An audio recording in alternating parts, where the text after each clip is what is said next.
Om Swastiastu. Assalamualaikum warahmatullahi wabarakatuh. Shalom, nama budaya, salam kebajikan, salam sejahtera bagi kita semua.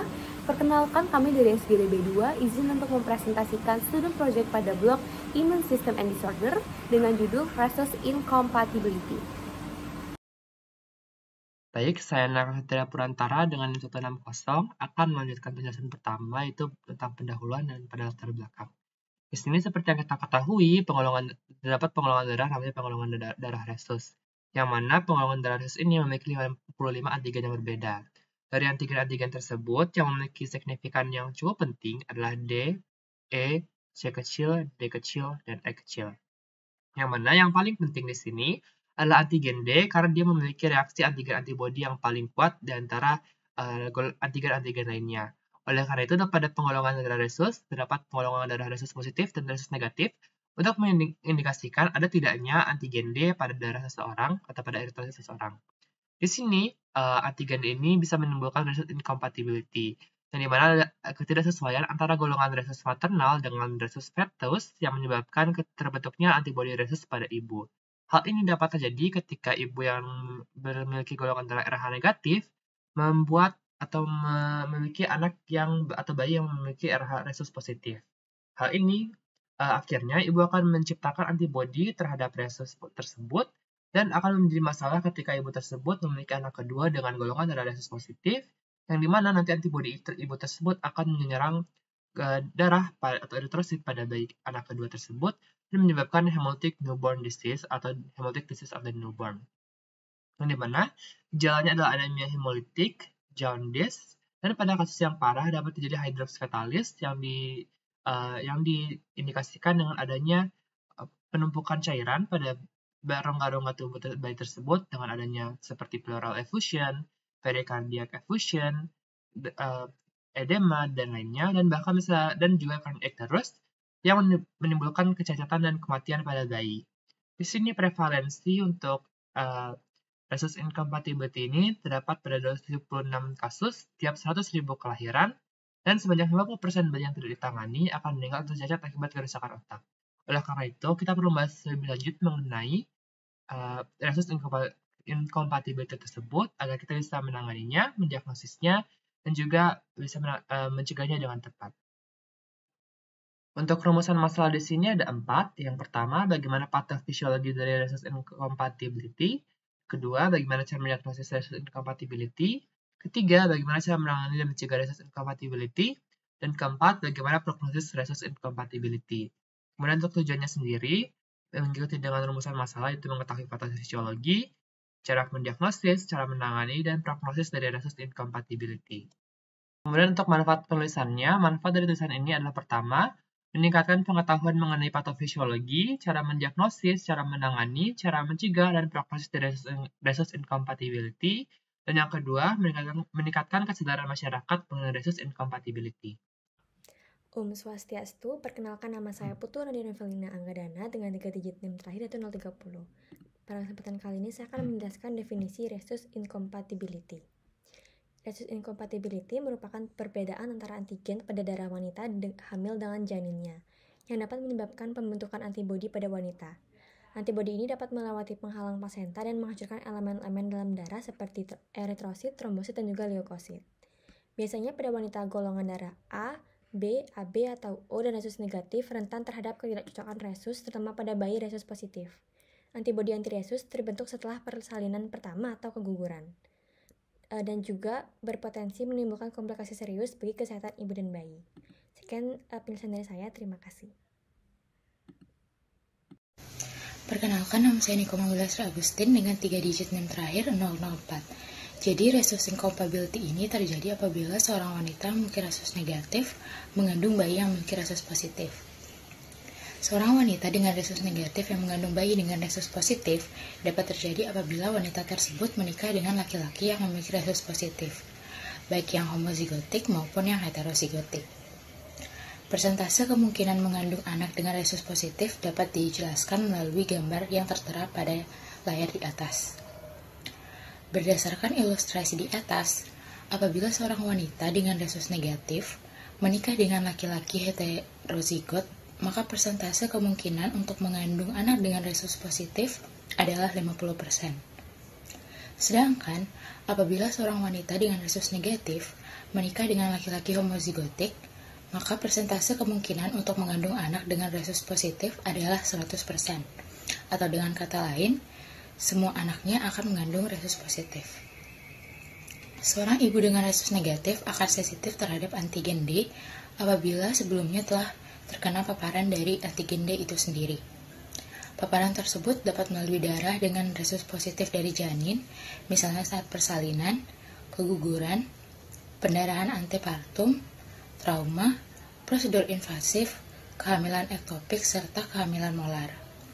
Selain itu juga dapat terjadi akibat paparan resus positif terhadap janinnya, misalnya akibat transfusi darah, transplantasi susum tulang, dan juga cedera akibat tusukan jarum. Baik, sebelumnya perkenalkan saya Nyoman Kantika Malini dengan 3 digit NIM terakhir 180. Izin untuk melanjutkan mengenai patofisiologi dari resus incompatibility. Selama kehamilan, antigen D dari eritrosit bayi bisa melintasi plasenta dan masuk ke sirkulasi darah ibu. Akibatnya, sistem imun ibu akan merespon masuknya antigen D untuk pertama kalinya dengan membentuk antibodi anti-RH berupa imunoglobulin M sebagai respon inisial. Karena IgM memiliki ukuran yang besar, IgM tersebut tidak dapat melewati plasenta. Oleh karena itu, pada kehamilan pertama biasanya tidak akan terjadi HDFN atau hemolytic disease of the newborn. Berbeda dengan kehamilan pertama, jika ibu RH negatif kembali mengandung bayi RH positif, antibodi anti-RH yang dibentuk adalah imunoglobulin G yang memiliki ukuran lebih kecil sehingga bisa melewati plasenta. Setelah masuk ke sirkulasi darah bayi, antibodi ini akan berikatan dengan antigen D pada eritrosit bayi dan menyebabkan HDFN atau hemolytic disease of the newborn. Baik, perkenalkan nama saya Sri Maulimada Lasti dengan 3 digit NIM akhir 09. Saat ini saya akan menjelaskan gejala resus incompatibility pada janin dan ibu.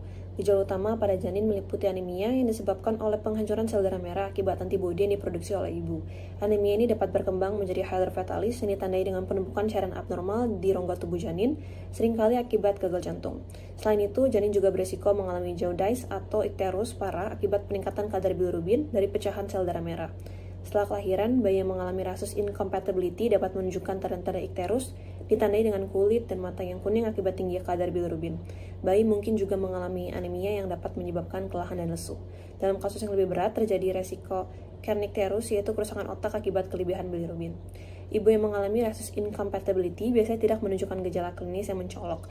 Namun jika terpapar sel darah resus positif dari janin, dapat terjadi sensitisasi, di mana tubuh ibu mulai memproduksi antibodi terhadap sel darah tersebut.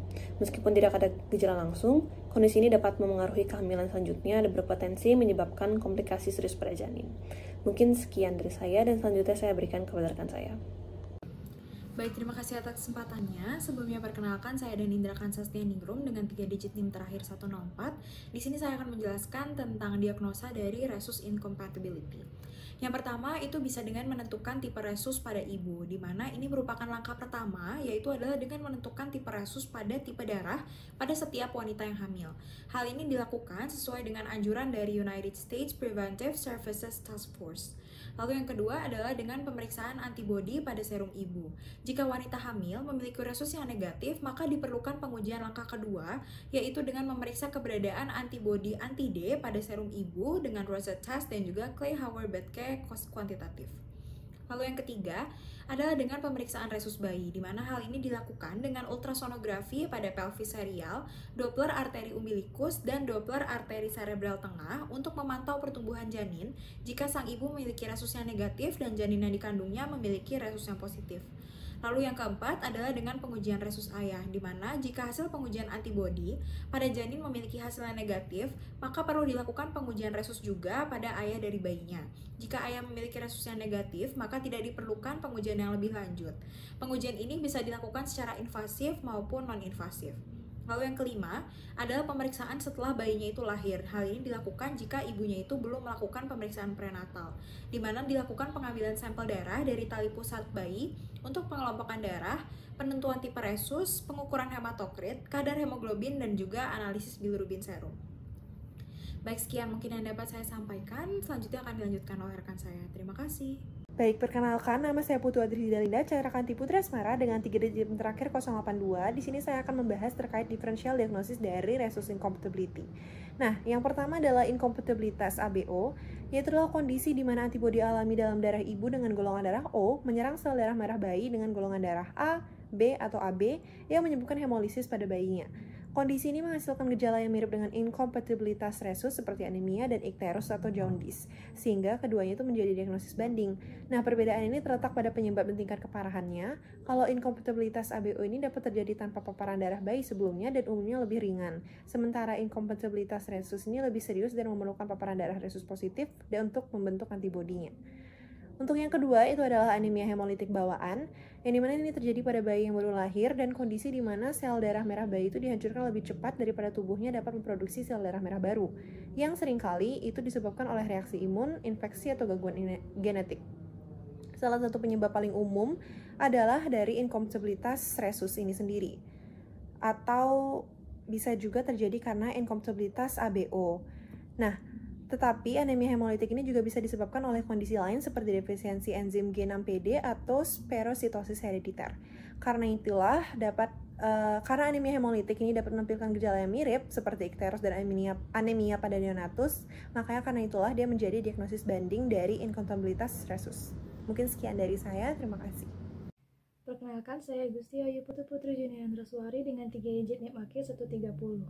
Jadi penanganan untuk RH incompatibility dilakukan dengan memberikan imunoglobulin RHD atau RHIG pada ibu dengan RH negatif untuk mencegah tersensitisasi terhadap antigen RH.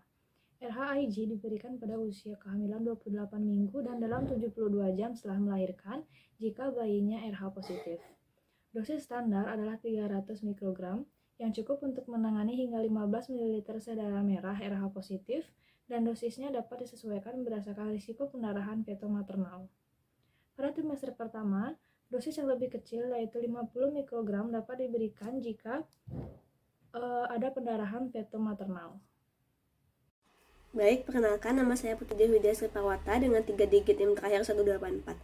Di sini saya akan memaparkan mengenai incompatibilitas rhesus negatif. Yang pertama, adapun pencegahannya, yang pertama adalah melakukan pemeriksaan golongan darah pada ibu hamil untuk menentukan apakah ibu tersebut memiliki rhesus negatif.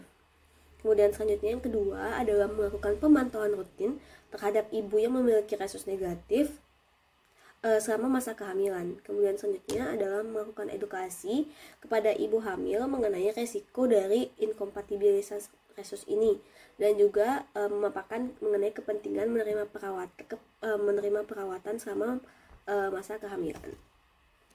Perkenalkan, nama saya Aisyah Devi Depla dengan 3 digit NIP terakhir 108. Di sini saya akan menjelaskan tentang prognosis dari RH incompatibility, di mana pengenalan imunoglobulin anti-D telah secara signifikan menurunkan insiden penyakit hemolitik RH dari awalnya 40,5% menjadi 14,3% per 10.000 kelahiran dalam dekade pertama penggunaannya. Di negara maju seperti Amerika Serikat, kemajuan dalam screening antenatal dan fasilitas kesehatan modern telah mengurangi prevalensi penyakit ini dan tingkat mortalitasnya menjadi sangat rendah. Namun di negara berkembang, insiden penyakit hemolitik RH masih relatif lebih tinggi. Selain itu, tingkat mortalitas lebih tinggi pada bayi dengan gejala hidrops dibandingkan dengan bayi tanpa gejala tersebut. Ibu dengan RH negatif dan memiliki riwayat sensitisasi memiliki risiko tinggi mengembangkan aloimunisasi dan penyakit hemolitik pada fetus dan bayi baru lahir. Namun, RH incompatibility pada wanita hamil dengan fenotip D yang rendah bisa memiliki hasil perinatal yang baik tanpa terapi injeksi anti-D. Namun, penggunaan terapi injeksi anti-D tetap menjadi opsi untuk mencegah aloimunisasi RH. Baik, perkenalkan, nama saya Muhammad Zulfikar Akbar dengan 3 digit terakhir 138. Di sini saya izin untuk melanjutkan dengan kesimpulan. Rhesus incompatibility merupakan masalah yang dapat mengancam ibu dan janin. Rhesus incompatibility dapat terjadi ketika terbentuknya antibodi terhadap RH positif pada fetus yang dapat menyebabkan terjadinya hemolytic disease of the neonates atau HDN. Hal ini dapat menjadi penyebab resiko kematian dan kecacatan yang cukup tinggi. Penanganan dan pencegahan terhadap kondisi ini dapat dilakukan melalui pemberian RHIG yang dapat menurunkan risiko terjadinya sensitisasi dan juga dapat menurunkan prevalensi dari terjadinya HDN. Maka dari itu, pemeriksaan terkait antibodi yang terdapat pada darah wanita hamil perlu dilakukan untuk mengidentifikasi adanya risiko maupun adanya kemungkinan terjadinya HDN. Izin melanjutkan, sebelumnya perkenalkan saya Regina Flora Putupulo dengan 3 digit terakhir 056. Baik, saya izin untuk menutup di bagian saran. Jadi yang dapat dilakukan yaitu pelatihan terhadap tenaga medis mengenai diagnosis dan manajemen rhesus incompatibility untuk mencegah terjadinya komplikasi dan melakukan deteksi dini. Lalu diperlukan juga edukasi terhadap ibu hamil mengenai resiko rhesus incompatibility dan pentingnya melakukan pengecekan golongan darah serta antibodi. Dan yang terakhir, pentingnya penelitian lebih lanjut terkait pemberian dan penyediaan rhesus immunoglobulin untuk memberikan pencegahan yang lebih efisien serta terjangkau. Baik, sekian presentasi student project dari SGD B2, kurang lebihnya mohon maaf. Om Santi Santi Om, Assalamualaikum warahmatullahi wabarakatuh. Salam nama budaya, salam kebajikan, salam sejahtera bagi kita semua.